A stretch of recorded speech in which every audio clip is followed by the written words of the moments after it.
afraid tonight, 'cause a black shadow crossed my path, and my baby ain't coming back. There's a cold wind blowing, even though it's 96 degrees, and I'm crying out for someone to help me, even though I can see that she's a bad, bad woman, spending every dollar that I make. Oh, she's a bad, bad woman, and there's nothing I can say.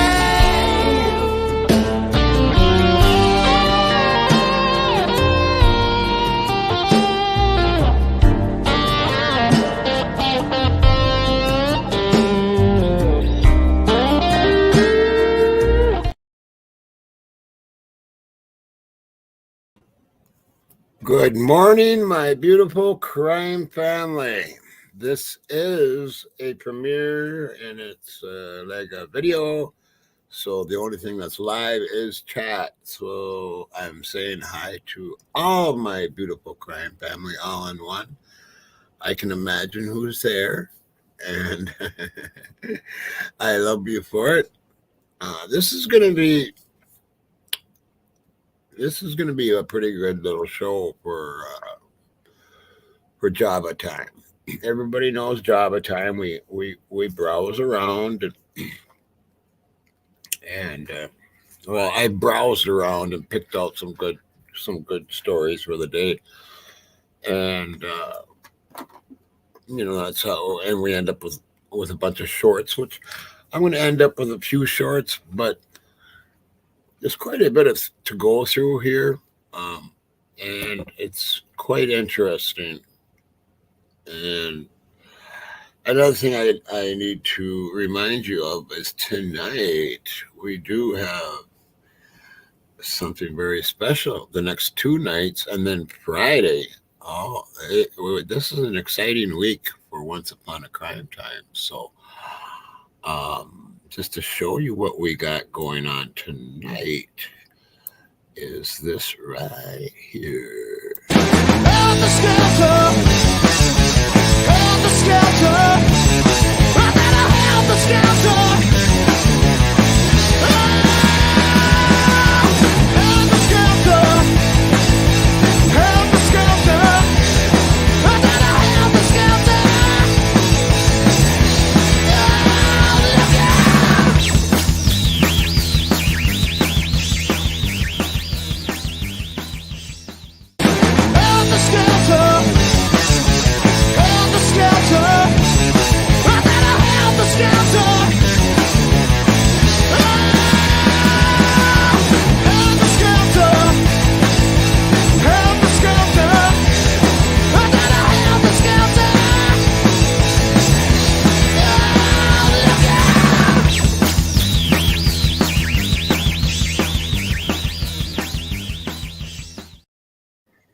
Yeah, so that is pretty exciting for us because we have somebody, one of our investigators and mods, and Moonflower Laza, and she's got stories to tell about that situation with the Manson family and the Brotherhood and all of that. She knew people that knew people and was in that area when she was really young. So it's a very very cool and crazy story that she's got to tell, and it's things that you have never heard ever about the Manson family or connections to the Manson family.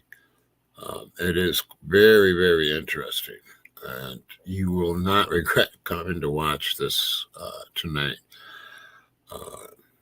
sometimes it's good to take a break from the Kohlberger case. You know what I mean? And this is perfect. She's worked hard at this.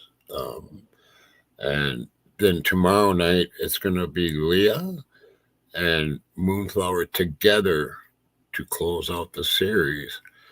And that Leah has done a ton of research. I mean, a ton. So between Leah and Moonflower, they're the closing of the Manson series will be very excellent. So the next 2 nights are going to be very, very good. Then on Friday night, we have 11:11 True Crime is going to be right here at Once Upon a Time Crime. Once Upon a Crime Time. And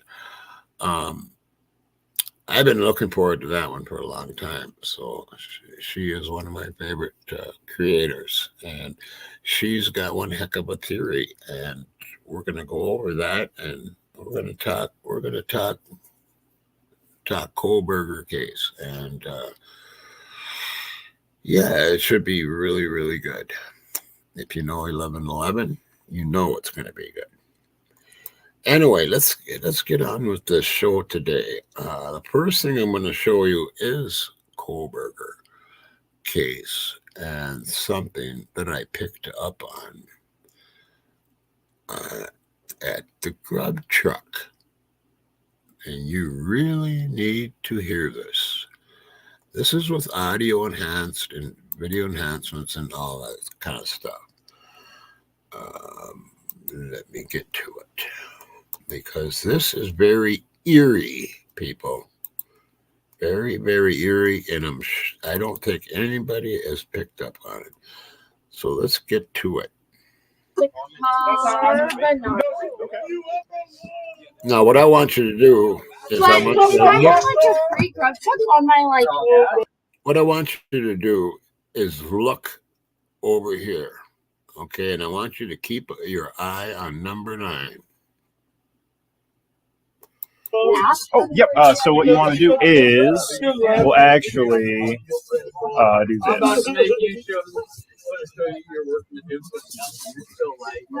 There you go. Thank you. Absolutely.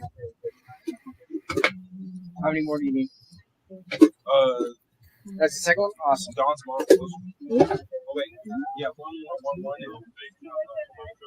maybe I didn't have a suit on. It's right here. And then what was the mac? Don't forget to remove the The spoon. carbonara. The carbonara mac of the week. Here, I'll grab it for you. Excellent. And then click see rewards. Enjoy. And it looks like you not quite have enough points yet. Oh, that's okay. That's good. $10. Perfect. I do have a big burrito pork here for you. Cool. Thank you. $4.78. Thank you very much. Where'd the pen go, guys? Where's my pen? How are you guys doing? How are you? I'm doing fantastic. Seem to have lost my pen, but that's fine. What can I get for you? Can I get Just some 2 John Frogs? cheese, mac and cheese, please? Definitely. I get Thank you. Thank you. and pork tacos. Oh yeah. Now, I used to think this was Barry, but it isn't. That's David Loach. It was reported a long time ago that this was Barry and some other dude over here was Loach. But this is Loach right here, folks, in the tank top. How many pork tacos would you like? Just come. And now with what we have in the reflections and what we can see, we know that Mr. 9 was highly involved. Now what I want you to do is keep watching them and then listen very closely. If you have headphones or ear buds, definitely wear them. It's one, but they're like 6 to 7 ounce tacos. They're not like small little street tacos. I normally eat 2, 3 is a lot. Right here, people, right here. Listen to him. Listen to number 9. For me. So one would be fine if I was getting pasta or Yeah. Yeah, that's gonna be almost 2. Let's listen to it again. Friday, Saturday. So one would be fine if I was getting pasta too, or Yeah. packages too. Yeah, that's going to be I better almost 2. Voodoo. Friday, Saturday. So one would be fine if I was getting pasta too, or Yeah. packages too. Yeah, that's going to be I better almost 2 pounds. Voodoo. What the hell is that about? And after seeing everything that we've seen that True Killer Crime has put out, what the hell? And you talking about what we know what you did put out, though, in the hand of that LE officer, a voodoo doll. Do you remember that? Listen to this guy again. or Yeah. packages too. Yeah, that's going to be I better almost 2 pounds. I better get two. And who's he hollering at? Who's he hollering at? Voodoo. Why voodoo? No, isn't that is that eerie to you? Because it is to me. Especially after everything that we've seen in the. Hold on a second. Everything that we've seen in the Linda Lane footage lately. Things are going to happen with this. I feel it in my bones. I really do. Things are going to happen with this. Anyway, there's this story and then another disturbing one. And I don't like starting out the day like this, but it's two important things here, and this one doesn't have nothing to do with the Koberger case, but it's going to tick you off, and it's going to make you sick. Anyway, let's get to it.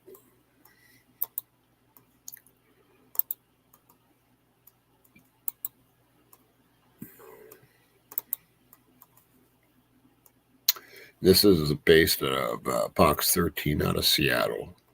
Quick note, we are showing some of the video from this shooting. It's disturbing. Viewer discretion is advised. In August of 2009, official U.S. military video shows the change of command ceremony for Navy Captain Bruce C. Meneely, commander of the Joint Medical Group at Guantanamo Bay. I think this is one of the best joint commands I've ever had the honor of working with. Hey, Officer Thomas, Seattle. On April 17th, 2024, Seattle police greeted Meneely inside this hotel in Tequila. Investigators say Meneely came to the hotel to meet an 11-year-old and a 7-year-old girl, but it was a part of a Seattle children's sex crime sting operation. Video from Seattle police shows Meneely immediately pull a gun from inside of his coat as soon as the door opens. I dug into Meneely's military service and criminal history. According to a military report, on top of commanding the medical group at Guantanamo, Meneely also was the commander of the NATO Role 3 multinational medical unit at an airfield in Afghanistan in 2012. In 2016, Meneely was quoted in a New York Times report on Guantanamo Bay. A year after the New York Times story, Meneely was arrested in a prostitution sting out of Kitsap County. Probable cause documents I obtained say Meneely went to a hotel expecting to have unprotected sex with a prostitute for a little more than $100. But just like last week's incident, this was a law enforcement sting. Documents say while in custody, Meneely admitted to investigators that he had gotten away with paying a prostitute for sex within the last year and contacted several others, but claimed he never actually met them. Documents say he also admitted to detectives he had been arrested previously in Texas for the same crime. During the interview with detectives, Meneely blamed his sex life with his wife for the reason he was trying to pay for sex. Seattle police tell me they're investigating the deadly shooting from last week, but have no new information to release. A military official tells me they're working to get more details on Manili's role in the Navy.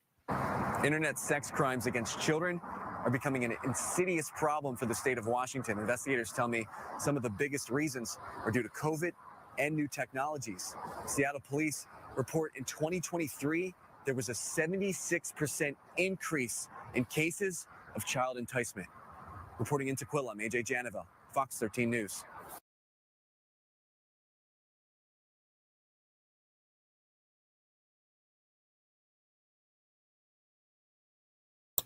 That is totally freaking disgusting. And this is people that, this is somebody that serves and is, highly ranked. 11 and 7-year-old girls. What the hell's wrong with people, man? I mean, are you serious? Are you absolutely serious about this dude?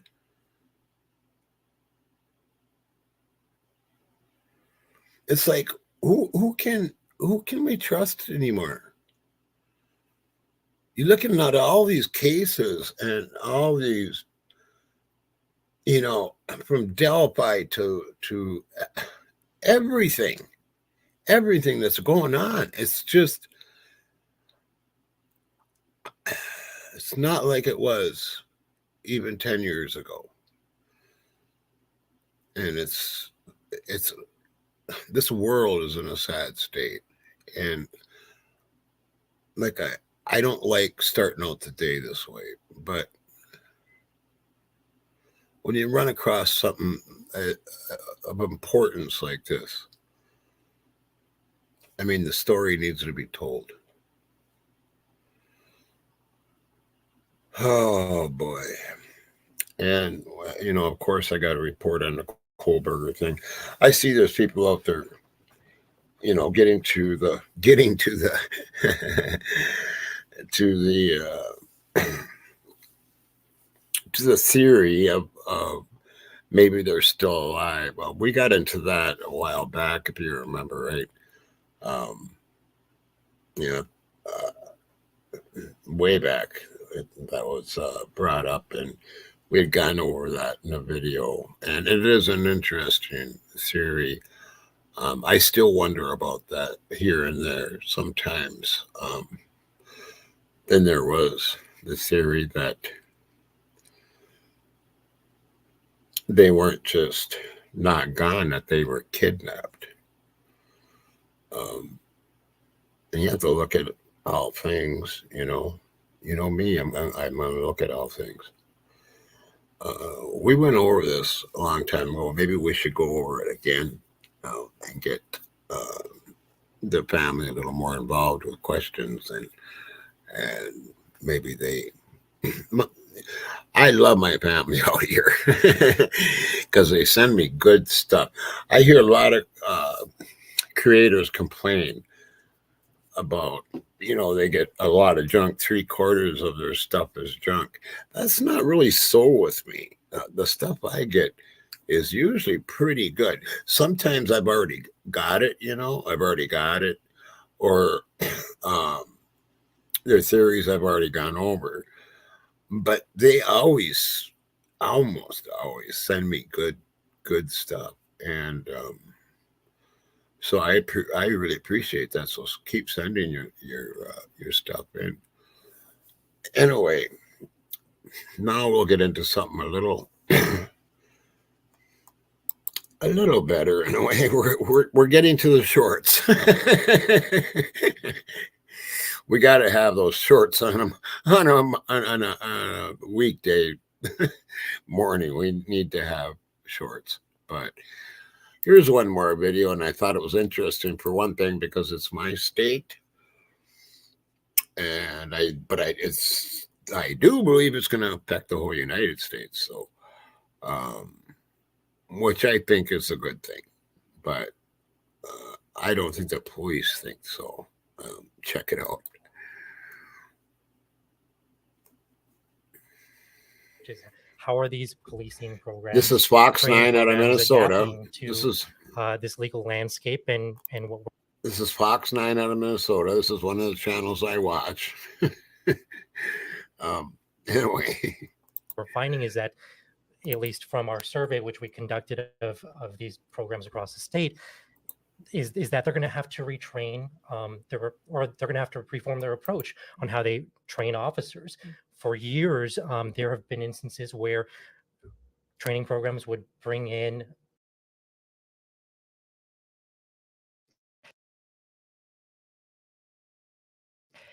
For years, police have used the smell of marijuana as probable cause to search someone's car during traffic stops. It was a tactic that has helped police find drugs and seize illegal guns, but it also led to some questions. Sorry about that. For some reason, it was way over here. I must not have restarted it. I thought I did, but whatever. Anyway, yeah, this is pretty interesting here. Let me start it over here. For years, police have used the smell of marijuana as probable cause to search someone's car during traffic stops. It was a tactic that has helped police find drugs and seize illegal guns, but it also led to some questionable searches. However, the Minnesota Supreme Court recently upended that entire practice after a ruling that the smell of weed is no longer enough. Fox 9 investigator Nathan O'Neill joins me now to explore these ripple effects. Nathan? Yeah, Amy, well, the police training instructors, they say this new ruling is fundamentally changing the way police do their jobs. And we decided to really dig into the impact of this. We looked at police video, evidence files, and court records, which all show how police previously used the smell of marijuana to search someone's car. But that all changed after one search in Meeker County that made its way all the way to the Minnesota Supreme Court. Take a look. How we doing today? Doing good. Officer Ryan. At the center of that landmark ruling is this never-before-seen video. Partner said he told me he could smell weed and I could smell weed. Okay, so I guess that's probable cause to search the vehicle. This search in 2018 led to the discovery of a small amount of meth and criminal charges. You're under arrest. I have always been against that, where it allows a cop to just say, I smell marijuana, we're searching your car. I mean, they can just make that up. And it isn't right. It is not right. I don't care how many busts they've got. I don't care, no, it's wrong. It's wrong. It's against your rights. It is just totally wrong.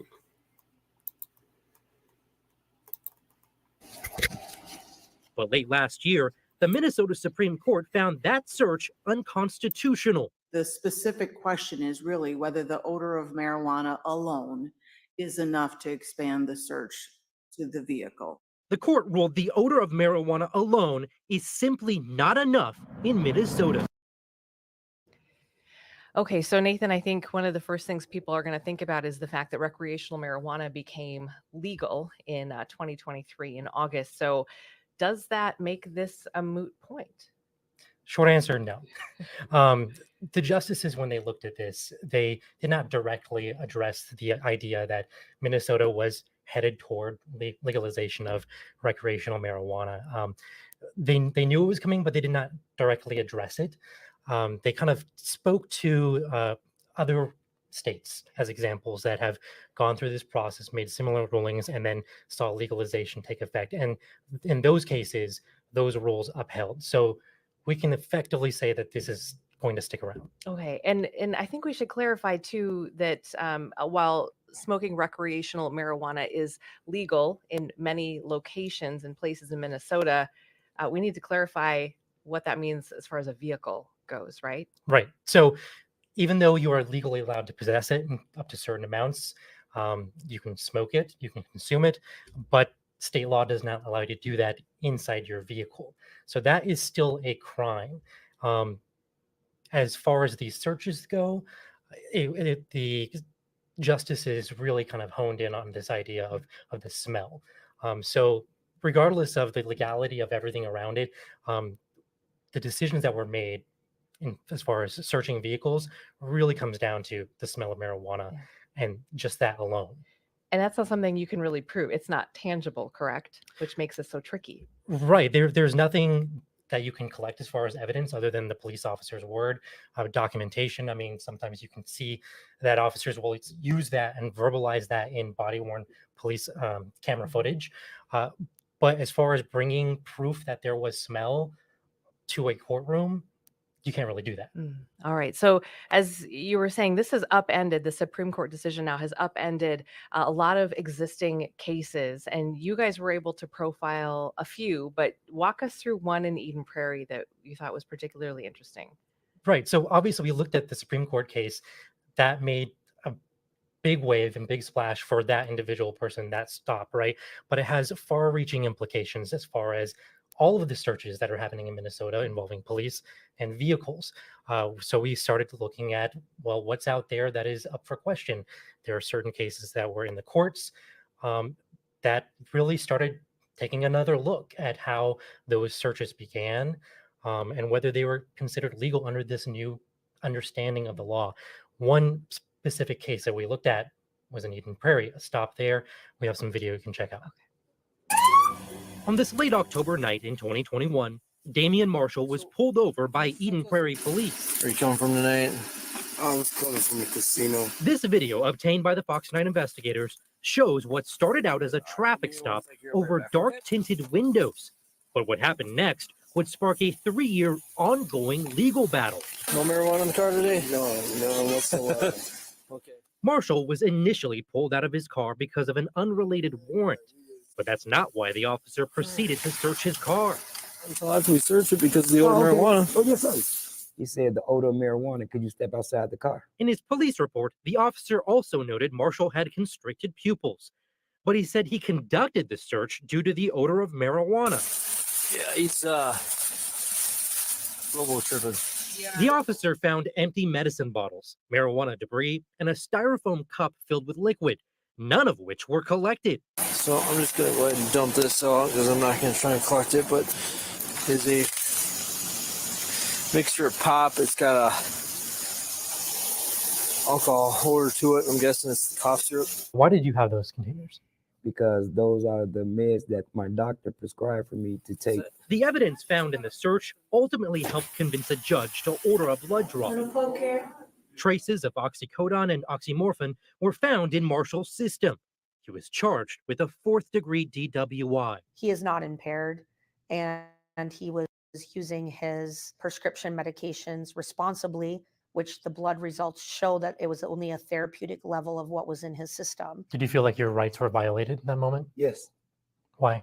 The things that happened after the stop was against my 4th Amendment rights. That's the same argument Marshall's public defenders made in court, that the smell of marijuana alone was not enough to justify the search. Any officer could say they smelt the odor of marijuana, and unfortunately, there's no way for us to know later on if that really was the case. We're not there. We're not present. We don't smell it ourselves. Ultimately, a judge dismissed all charges against Marshall, citing a recent Supreme Court ruling that impacts traffic stops, police searches, and criminal investigations across Minnesota.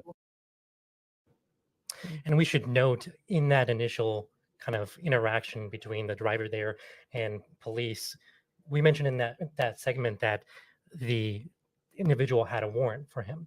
But it's important to note that that warrant wasn't to search a vehicle. So even though an individual might have a warrant for their arrest, that doesn't necessarily give an officer the right to search a vehicle. Interesting. Okay. In this particular case, there were some medications and some of those drugs that were found in his system that he says were prescribed by his doctor. In other cases, though, there may be, let's say, weapons, or maybe a felon in possession of weapons, or something deemed much more serious in those cases. So someone might say, well, isn't it worth it to make these stops if we end up sort of thwarting more serious crimes?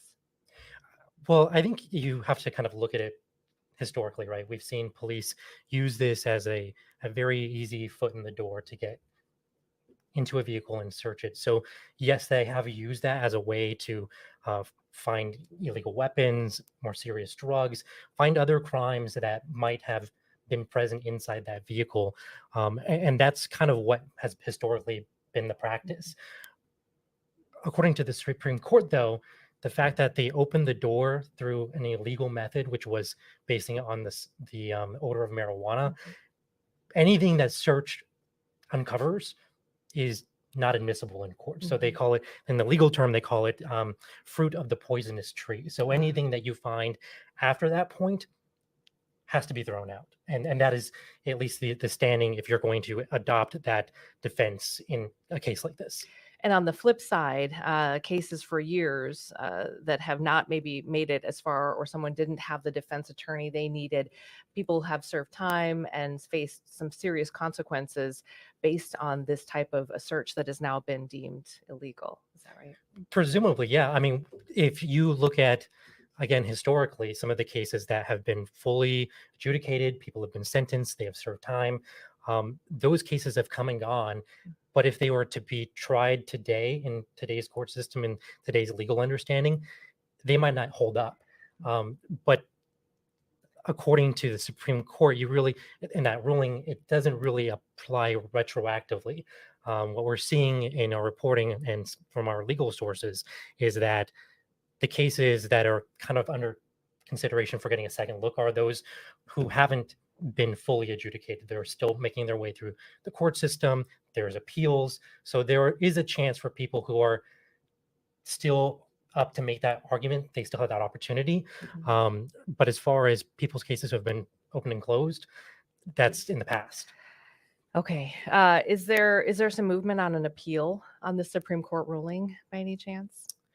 Not specifically on the ruling itself. However, you're going to see, and we're already seeing this through a lot of these cases, that there are prosecutors that are trying to find where that boundary line is.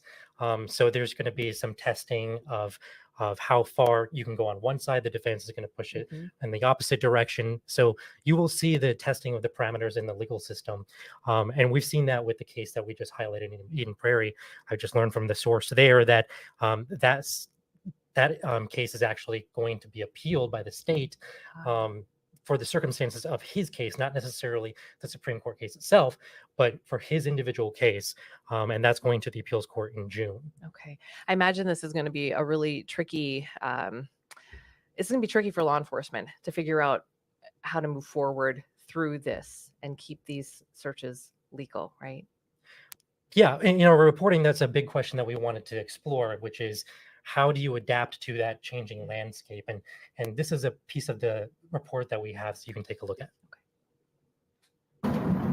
Now, some cases like this one out of Savage I smell marijuana coming out of your vehicle. are under growing scrutiny. I'm going to search the vehicle. Are you serious, ma'am? Really? Yes. Why? Why? Because your vehicle smells like marijuana. Are you serious? Yes. This driver was pulled over for speeding, but everything escalated when he told officers he had a gun in the car. Do not reach for anything. Get the out of the car and do it now. Get down on the ground. Don't you ever reach like that when you're dealing with me. You understand? The driver was convicted of having a firearm without a permit and obstruction, but this case is now being reviewed again because of the Supreme Court ruling. That ruling is also leading to a shift in policing tactics. The Fox 9 investigators identified at least 3 police training programs in Minnesota that are adapting their curriculum to the new legal landscape. One instructor predicted that because searches based on odor made it, quote, easier for police, the ruling will reduce the amount of vehicle searches overall. Either the police will adapt and that will be that, or they don't and we continue to get dismissals. Interesting. Yeah. So, I mean, that is one of the big questions that we set out to find out, which is how are these policing programs, training programs adapting to this legal landscape? And what we're finding is that, at least from our survey, which we conducted of these programs across the state, is that they're going to have to retrain or they're going to have to reform their approach on how they train officers. For years, there have been instances where training programs would bring in burnt marijuana for officers to actually smell so they could get familiar with it and use that as a basis for building that probable cause to gain access into the car. That doesn't really happen anymore. But we do know, as far as the training programs themselves, they are adjusting their curriculum accordingly. Okay. These officers, anybody I think could agree that when they enter these situations and they're pulling someone over, it is potentially a deadly situation. It can be a dangerous situation. They have a job to do here, and so they've been trained in a certain way. Can we break down sort of the rights of the person in the vehicle, right? Do they have a right to deny searches, that kind of thing, and also the motivations of these officers as to what they're looking for? Sure. I think the motivation comes down to a couple different things. So if we're looking at the cases that we have explored so far, all of the judges in those cases laid out that there was no wrongdoing on the part of the officer because they were following the law as it stood in that time frame. Obviously, things change, and now there's going to be an expectation that when an officer wants to search a vehicle and they're leaning on an odor of marijuana to do so, there has to be something else. So it has to be an odor of marijuana, and maybe they saw an individual driving erratically and they believe that they're under the influence. That could be a potential reason. Maybe they see them smoking, and that's a visible cue. That's something plus odor. So it can't just be odor alone. It has to be some other observation or evidence that is procured by one of the officers. And it's important for people who may be in their vehicle smoking marijuana visibly to understand once they do that, they've broken the law. And you refer to it in your piece as sort of that opens the door, right? So do you want to explain what that opens the door to? Sure. Well, I think that is kind of an open question on whether an officer will use that as an avenue to conduct a search. Like you mentioned, it's illegal to consume in your car. It's also illegal to have cannabis, marijuana in the front seat. You have to treat it almost kind of as an open container law. So that is also against the law. How that will particularly be enforced and how harshly, it's yet to be seen. But I think it does raise the question on exactly how these officers are going to really kind of try to adapt and still do their jobs. Right. There's so much that remains to be seen here, right? My goodness. Well, if you want to watch Nathan's full story, it's a fascinating piece. It's on fox9.com. For those of you who are watching on Fox Local, we'll send you back to All Day.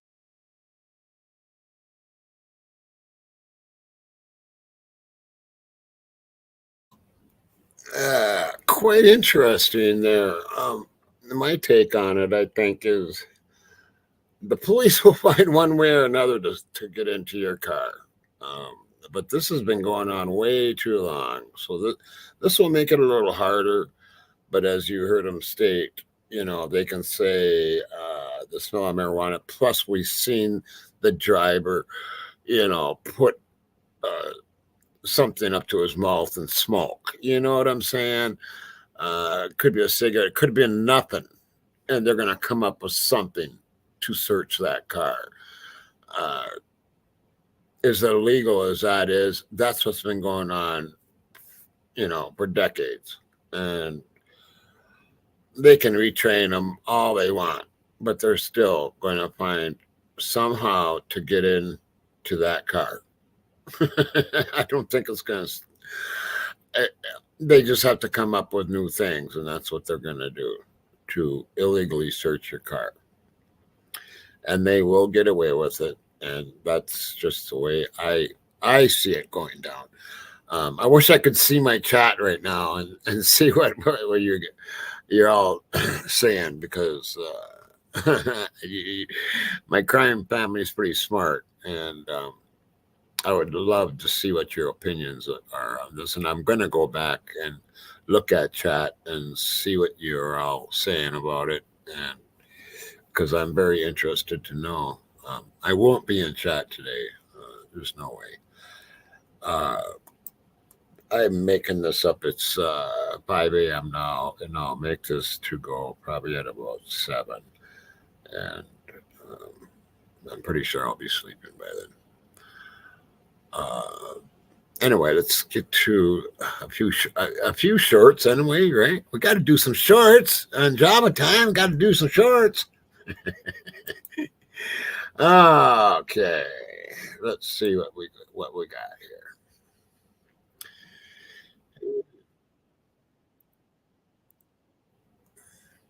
Oop, oop, oop, oop. Oh, what happened there? Okay, I'll try that again.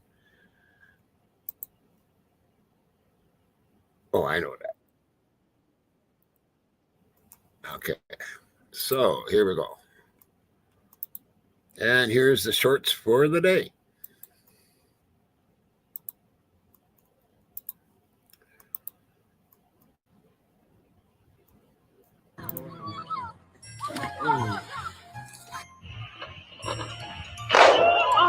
Oh, man. Oh, what call?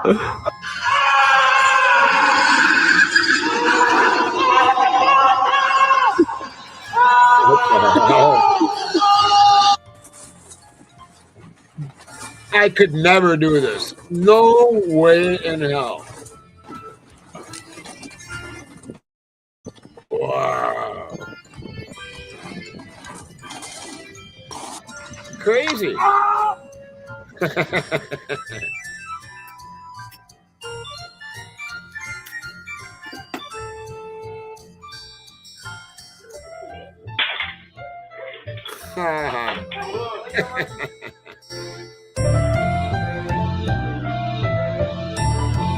Nice.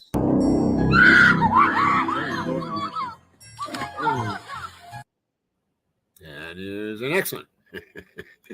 When a 60-year-old billionaire was asked how he became one, he said, "Rule number 1, if you don't come from a rich family must come from you. Rule number 2, forget about the girls and focus on one woman. She'll help you achieve everything. Rule number 3, you will never be criticized by someone who is doing more than you. You will only be criticized by someone who is doing less than you. Rule number 4, a winner is just a loser who tried one more time. Rule number 5, people get really mad when you don't let them use you. Rule number 6, never post your achievements. Post stupid stuff and jokes so they'll think you have no future. People hate progress. Rule number 7, when you become lazy, it's disrespectful to those who believe in you. Rule number 8, 6 months of hard work, consistency, focus, and discipline can change your life forever. When a 60-year-old billionaire was asked how he became one, he said, So Chevy Chase, going to Bard College in upstate New York, he is also a very talented drummer. He used to jam with a few other students. Him and these 2 other classmates ended up making a band called Leather Canary. He, Chevy Chase, ends up getting expelled from Bard College. The reason he gets expelled is because at one point he was keeping a live cow in his dorm room. Chevy Chase gets expelled from Bard College, goes on to have an amazing career, Saturday Night Live. Hey, whatever happened to those other 2 guys? The other 2/3 of Leather Canary. Those 2 other musicians, Walter Becker, Donald Fagen. Leather Canary, probably not the best name for a band. So we should probably change that name. One of them had read the book Naked Lunch by William S. Burroughs. In that book, there is talk of a big old strap-on. The name of that strap-on is the name that they use to make their band, the Steely Dan.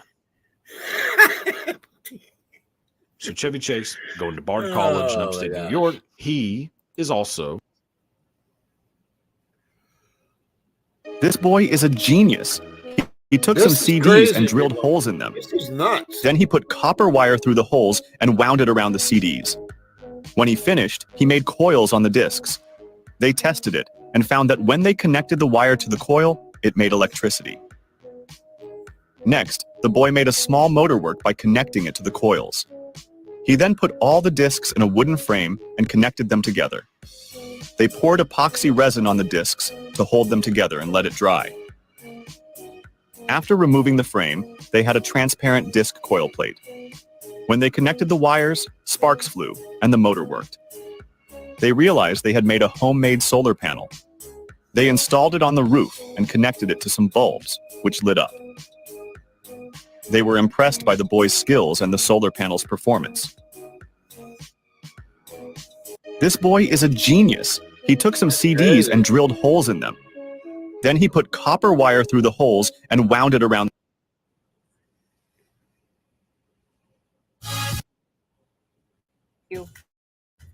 A woman accused of running over and killing a 70-year-old man with his truck faced a judge for the first time today. She is charged with first-degree murder. Krem 2's Nathan Hyun is following this case for us tonight. He is live from Airway Heights with what we have learned today. Nathan? This isn't a short here. This is a 2-minute thing from Krem 2 here. It looks like.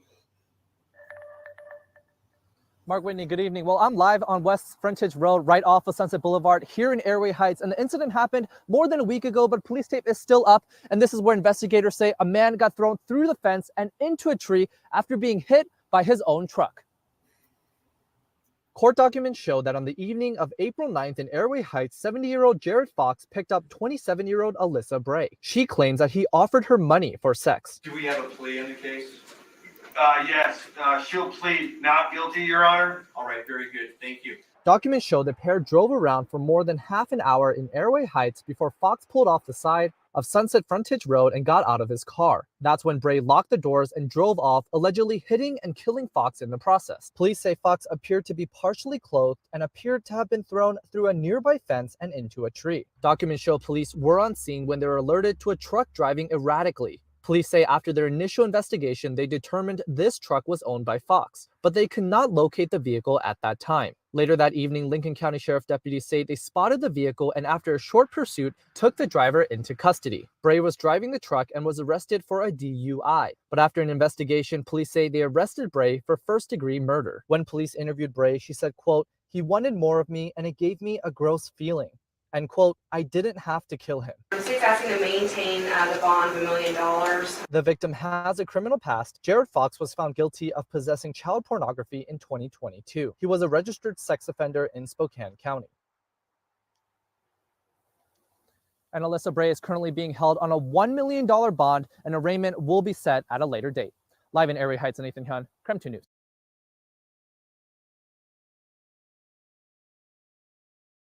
One of the people doing backup vocals on the Pink Floyd album The Wall is her, Tony Tennille from Captain and Tennille.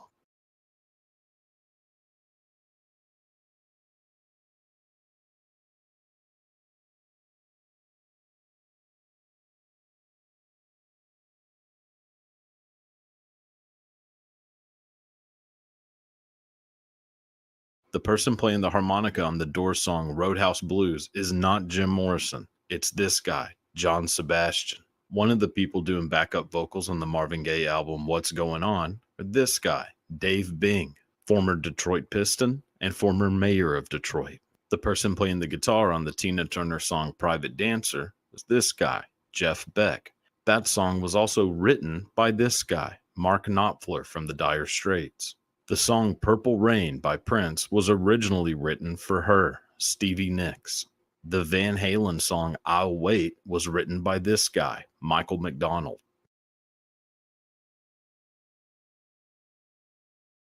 One of the people doing backup vocals on the Pink Floyd. I hiked to an abandoned town in the mountains when I realized something strange. Everything was left behind, including the cars.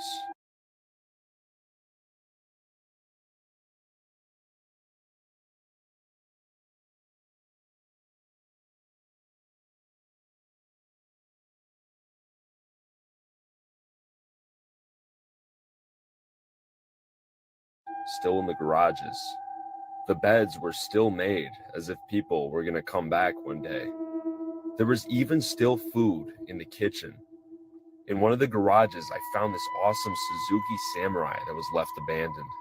How do you leave a car like this behind? Then I found what looked like a ritual in one of the rooms. I was afraid somebody would come back. I'm sorry, my mic was muted. I've watched this guy, and I've watched this episode, but he must have found out this one certain thing about this town after, because I don't ever remember him mentioning this when he was there. I remember that Suzuki truck with the flames, and I remember, him going through this town. Yeah, it's quite something. Back, so I went to another part of the neighborhood. I had a bad feeling I was being watched, so I climbed to the top of this abandoned radio tower. You could even see the entire town from the top of it. The building started swaying in the wind, and I quickly left. I sat in one of the houses and did some research on the town and realized it was radioactive. I quickly got some I don't photos and remember videos and left the town for good. Why would they leave all this behind, however? Because it's I hiked to an radioactive. abandoned town in the mountains when I realized something strange. Everything was left behind, including the cars, still in the garage. This is pretty cool. This guy wanted a job as a welder. He asked to be paid $30,000 every month. The boss gave him a spoon and a fork. The boss said if he could make something cool out of them, he could have the job with that pay. He started by bending the spoon into a round shape. Then he cut the fork into pieces and stretched them out. He put these pieces together to make legs for his creation. He made sure each part was shiny and smooth. Next, he made a round body out of the spoon. He polished it until it shone like a pearl. He melted some extra material to make a small piece for the head. He drilled holes in it. Finally, he put everything together to make a giant spider. He made it look real by adjusting the shape of its legs. He added textures to its body and made it look old. In the end, he made a beautiful spider ornament. It looked amazing on his girlfriend's leg. So paying him $30,000 a month was definitely worth it. This guy wanted a job as a welder. That's crazy. He asked to be paid $30,000 every month. Crazy music facts everyone should know. Part 37.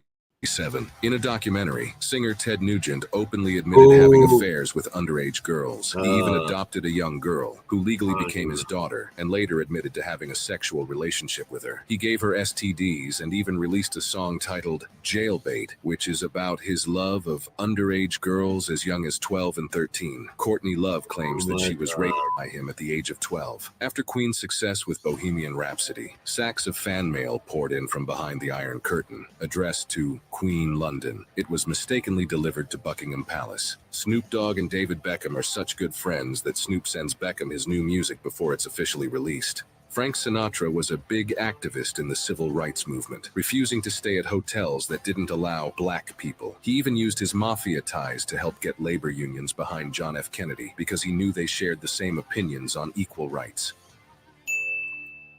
Crazy music facts everyone should. Did you or your children benefit financially from your husband's death? Absolutely not. Did your husband have a life insurance policy? He did have a life insurance policy.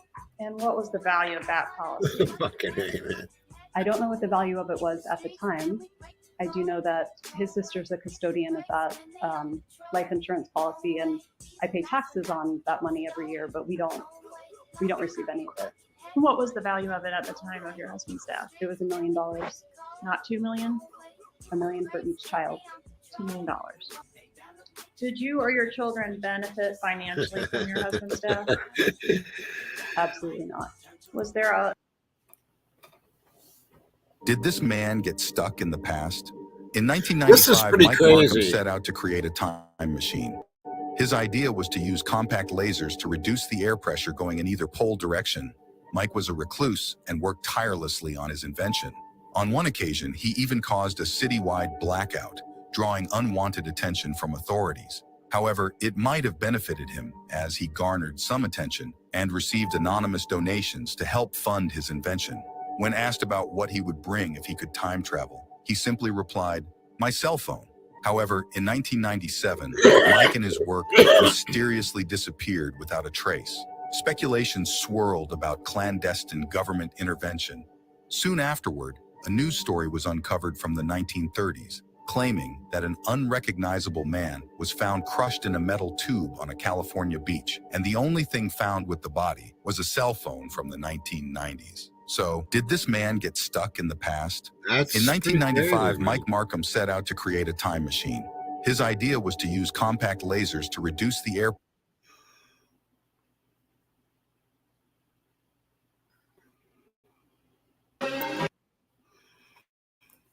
Okay. I want you all to think about. Oh, wait.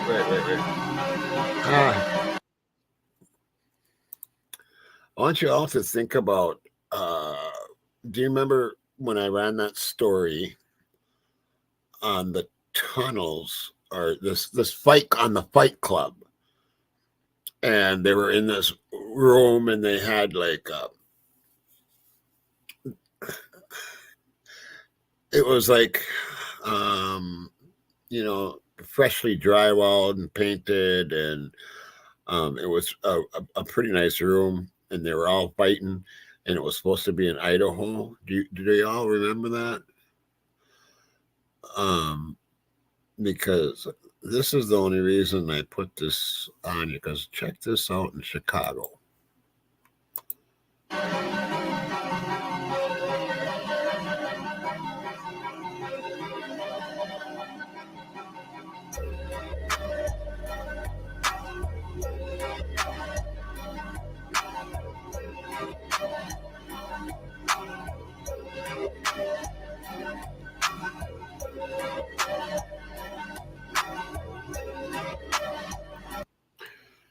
Does this look familiar?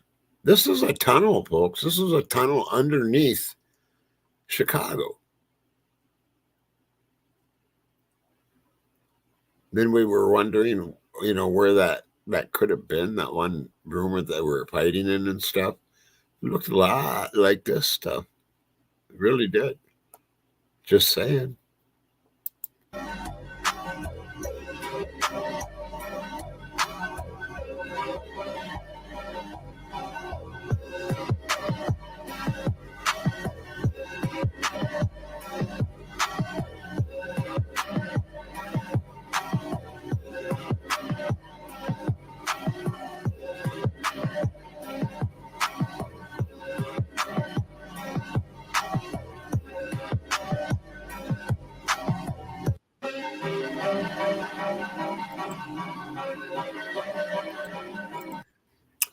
I think that's pretty crazy. I don't know.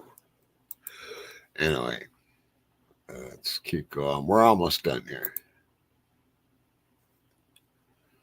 There was a struggling company that decided to bring in a new boss, Elon Musk, to turn things around. Musk was determined to revitalize the company and to get rid of anyone who wasn't working hard. One day, Elon Musk spotted a guy leaning against a wall in the office. He thought the guy wasn't doing any work, so he went up to him and asked what he was doing. The guy replied, "I'm just waiting to get paid." Musk grew furious. "How much do you make?" he demanded. Nervously, the guy said, about 400 a week. Without a second thought, Musk wrote a check for 1,600 and handed it to the guy. "Here's 4 weeks' pay. Now go away and don't come back," he said firmly. The guy couldn't believe his luck. He happily accepted the check and left, feeling like he had hit the jackpot. After a moment, Musk sees his staff talking in the corner. Confused, Musk turned to the rest of the staff and asked if anyone could explain what had just happened. One brave soul piped up saying, boss, you just gave a big tip to the pizza delivery guy." There was a struggling company that decided to bring in a new boss, Elon Musk, to turn. A woman noticed that every time she had sex with her boyfriend, a green spot would develop on the inside of her inner thigh. It would stay there for a couple days, then disappear. She got very concerned and made an appointment with the doctor. She goes to the doctor, who explains her issue. The doctor asks her a few questions about it and looks at it. The doctor is stumped and said he will run some blood tests to see if he can get to the cause of the green spot. The following week, the woman gets a call from the doctor asking her to come in and bring her boyfriend. At the appointment, the doctor said, "I have good news and bad news. The good news is you are perfectly fine. Nothing is wrong with you." The boyfriend then asks, "What is the bad news?" The doctor looked at the boyfriend and said, "That earring in your left ear is fake, not real gold." A woman noticed that every time she had sex with her boyfriend, a green spot would develop.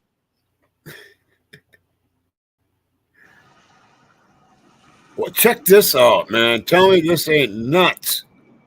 Look at this shit. What the hell?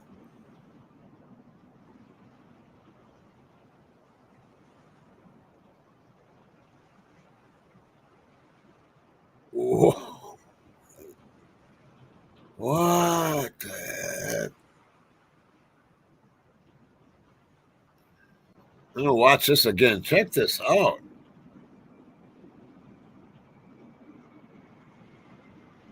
Holy crap.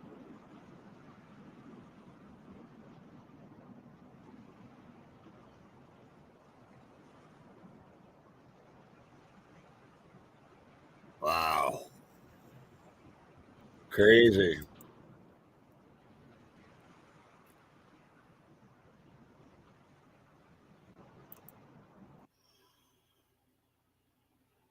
And there was a leading actor in the company who was very British, very English, and he thought that I shouldn't have this tiny little part as the doctor. I should be carrying a spear.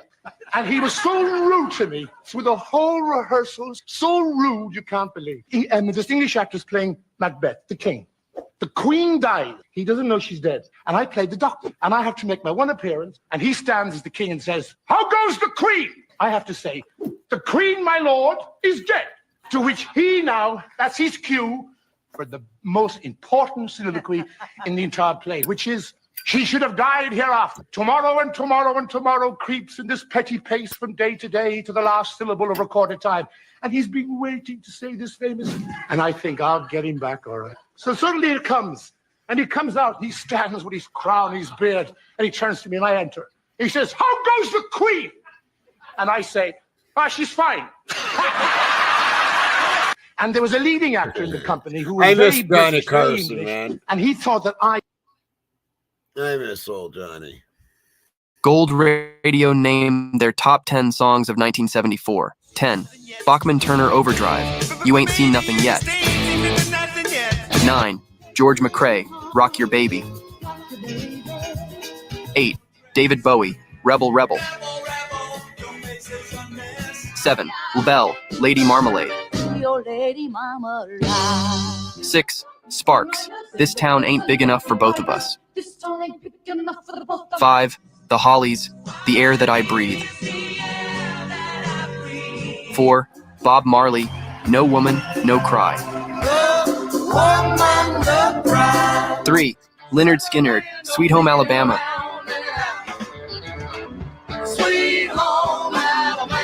2. ABBA, Waterloo. And the number 1 spot goes to Queen, Killer Queen. Gold Radio named their top 10 songs of 1970. Yeah.